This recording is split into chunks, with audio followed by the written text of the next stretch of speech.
أسأل له الهداية وأسأل له التوفيق في حياته العملية، في حملة ممنهجة عليه بطريقة رهيبة. والله العظيم الشيخ عبد الله رشدي نحسبه على خير ولا يزكيه الله. في حملة على السوشيال ميديا ممنهجة وحملة مدبرة عشان يفسدوا حياته العملية وحياته المنزلية، وللأسف في ناس يعني لها مآرب أخرى. أسأل الله العظيم أن ربنا يوفقه ويسدد خطاه وينصره على أعدائه يا رب. اسمع تفاصيل الشيخ عبد الله رشدي بعد الفصل. من أخت فاضلة نحسبها على خير ولا يزكيها على الله، ويعني أسأل الله الهداية، ولكن المتربصين بالشيخ عبد الله رشدي وبعض القنوات الفاسدة عايزين يقلبوا السوشيال ميديا والدنيا بحاله على الشيخ عبد الله رشدي، عشان الشيخ عبد الله رشدي بيقول الحقيقة ودايما بيقول الحق وما بخافش غير من ربنا. بالبلد كده كان حصل سوء تفاهم بينه وبين زوجته والدنيا انقلبت، وفي قناة فضائية مشهورة بدون ذكر اسماء خدت زوجته وقعد استضافها وعمالين يفسدوا عليه، والراجل ما تكلمش ولا طلع ولا قال اي كلمة صراحة. يعني الشيخ عبد الله رشدي راجل نحسبه على خير ولا يذكر الله، والحمد لله كل ما الست دي تستضيف زوجته اللي عليها خلاف دي كل ما بؤكد ان الشيخ عبد الله رشدي على حق، كل ما بؤكد الشيخ عبد الله رشدي لا يخاف من غير الله، لا يخاف الا الله، ما يخافش من ربنا، وراجل على حق وما بيظلمش حد.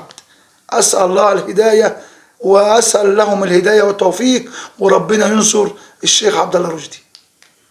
والشيخ عبد الله رشدي كتب شرط خاص في جسيمة الجواز مخليه زوجته تلف على البرامج كلها عشان مش عارفة تعمل خلع، ولو فكرت تعمل خلع هترجع له الذهب بسعر اليوم والمهر والمؤخر.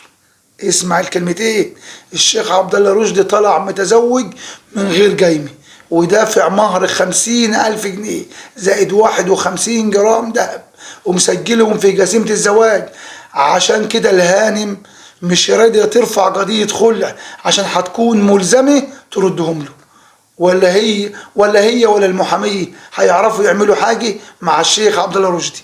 والشيخ عبد الله رشدي يعني شرعا وقانونا ماشي بما يرضي الله وما بيظلمش حد، ماشي بما يرضي الله وما بيظلمش حد. في سوء تفاهم بينه وبين زوجته، طلعت زوجته فضحته على العلن وفي القنوات كلها ومش راضية ترفع خلع لأنه كتب كتابه يعني بدون جايمة، وكتب جاب لها ب50,000 جنيه ذهب وجاب لها 50,000 جنيه مهر و51 جرام ذهب، وكمان عمل ايه حركة كويسة لذكاء الشيخ عبد الله رشدي، كتب 51 جرام ذهب وال50,000 جنيه كتبهم في الجايمة، كتبهم في الجايمة. هي مش عارفة ترفع خلع وعمالة تلف حوالين نفسها، لأن لو رفعت خلع هتبقى لازم ترد المهر وترد 51 جرام ده.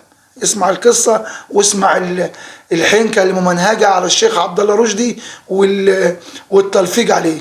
أسأل الله العظيم ربنا ينصر، رب العرش العظيم أن ينصر الشيخ عبد الله رشدي ووفقه دائما، وقابل الراجل راجل كويس وراجل محترم ونحسبه على خير ولا يزكي على الله.